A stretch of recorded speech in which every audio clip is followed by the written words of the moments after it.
ever since the death of George Floyd, good people who lead organizations, including journalistic organizations around the country, have all had a discussion about having greater diversity, seeing things differently, reporting more broadly. But the Kansas City Star went further. You engaged in a deep look at things that came long before any of you who work there now ever worked there. Why? What was the point of going all the way back, 140 years back, and looking at all of the coverage? Well, once we understood exactly what that coverage said and didn't say in many cases, it wasn't really a hard decision to make once we knew to the extent that that the Star had really failed to help the community progress on this front.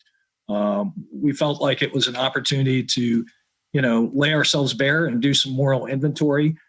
And I think that without that self-examination, I think many in the community felt we lacked the credibility to tell some of those accountability stories. What's the ability of journalists in the organization to say, I wasn't here for any of that thing. Times were different. There were black newspapers that served black communities across America. That wasn't the role, but now we are what we are. And I ask you this because all of us need to do this, right? We have to say what came before us and what set the tone for who we are today. How did your reporters and your journalists interact with the idea that they didn't do the bad things, many of the bad things that you were talking about? Yeah, thanks, Ollie.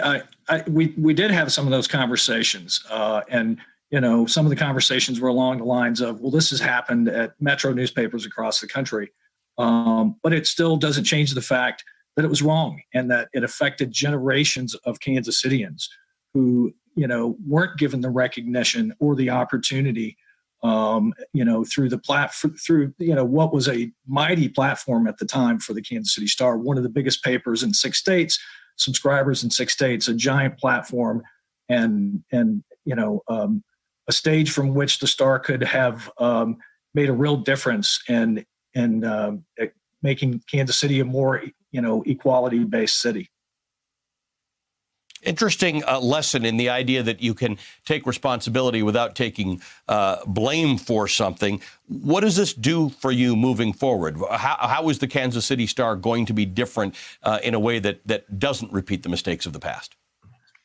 Sure. And to be clear, we're not perfect now. So we make mistakes now. We've made, mistakes, and we'll probably continue to make them, but we want them to be honest mistakes that we learn from.